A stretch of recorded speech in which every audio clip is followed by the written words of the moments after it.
step number 67, I've gone ahead and pre-installed the nuts into the upright braces, or the upright support braces here. There's 2 of those. So we will now move on to step number 68 and install our shock uprights. And there's 2 of them. They're universal. It doesn't matter which one goes on which side. We're going to start off by putting a screw into this beveled area here, and make sure you grab the right length. They're the shorter of the screws that we're going to use in this step. Go ahead and put that in. It's a tough hole to get to. I don't want to lift up too much on this because the dog bones are going to fall out, but it's this hole right here. And this is one of the places, if you have a ball end wrench, it works very well, or you can use the factory wrench, will also get the job done. So once that bolt is in there, we're going to slide this down in between the 2 bulkheads, and this is going to align up here, just for reference. Take your tool, and there's little openings in the rear bulkhead, and slip your tool through there and go ahead and get this started in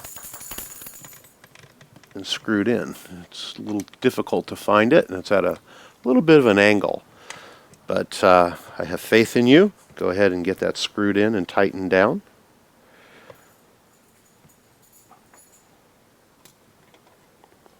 And then we're going to take one of the cross braces, and the nut portion that we put on goes towards the back.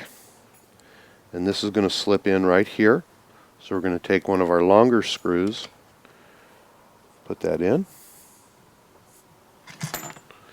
and we're just going to, not going to completely tighten it down yet, but we're just going to screw it in. And then we're going to press that.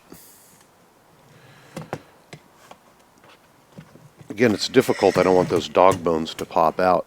That is going to press into this V area, or this open slot that we have on the upright. It slides in there like that. We're going to put a screw in there later. This is what it's going to look like from the back. Let's go ahead and install the second one.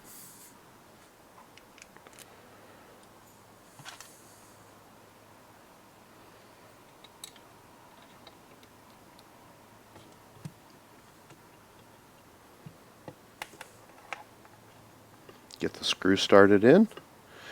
Lift this back up into place and tighten it down.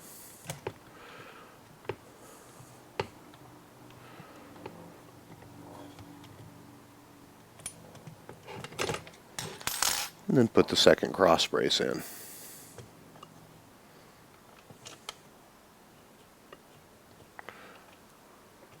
Do this so you can see it here.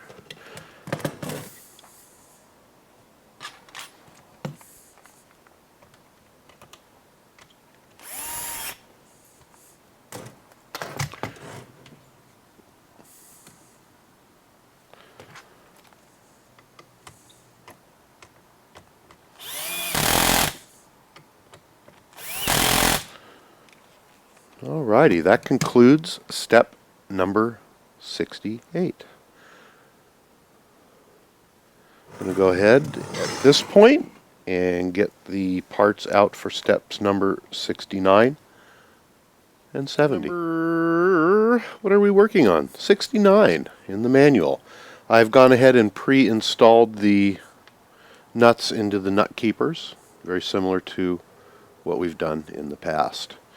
And now we are going to take the rod ends. These are actually ball ends that go onto our upper A-arms, and we're going to insert the balls into them using our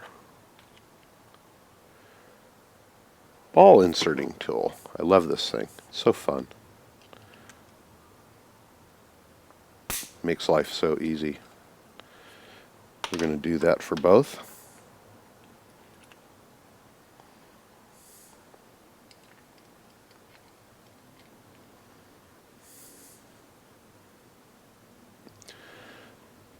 I think. Oh, you know what? Just learned something. You press that ball in from the top. See how it's angled? It doesn't want to go in from the bottom, so we'll press it in from the top.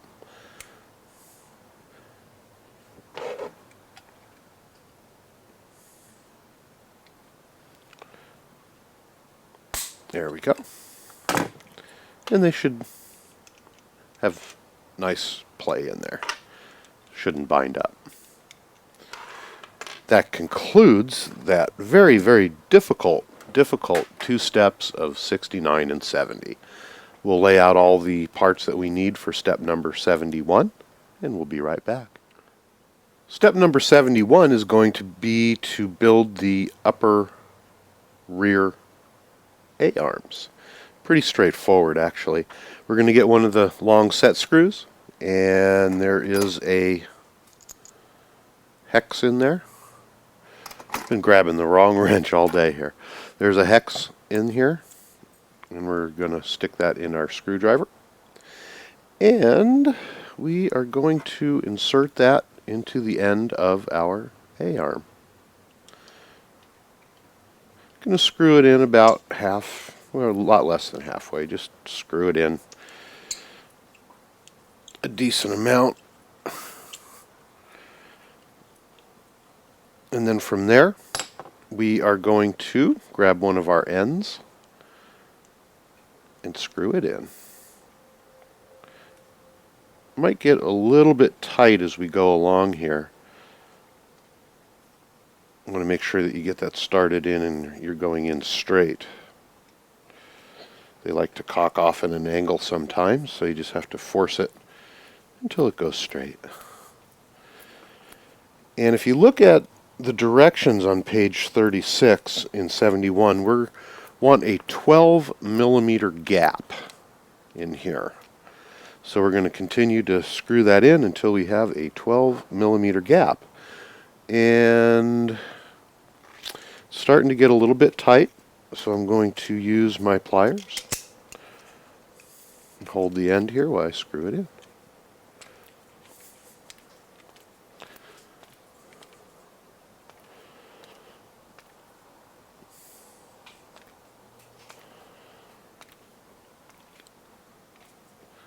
Those are long puppies.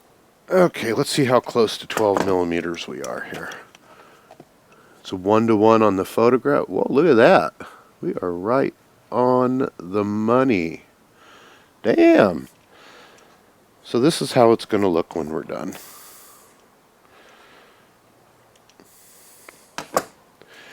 As we're screwing these in, there is a left and a right, as it's shown in here. So on the right, what we want to look for is where it's straight here and it comes across and it's V'd at this angle.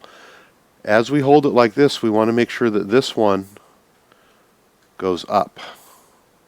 When we put the second one together, it's going to be reversed and the V is going to go onto the other side with the ball joint facing up.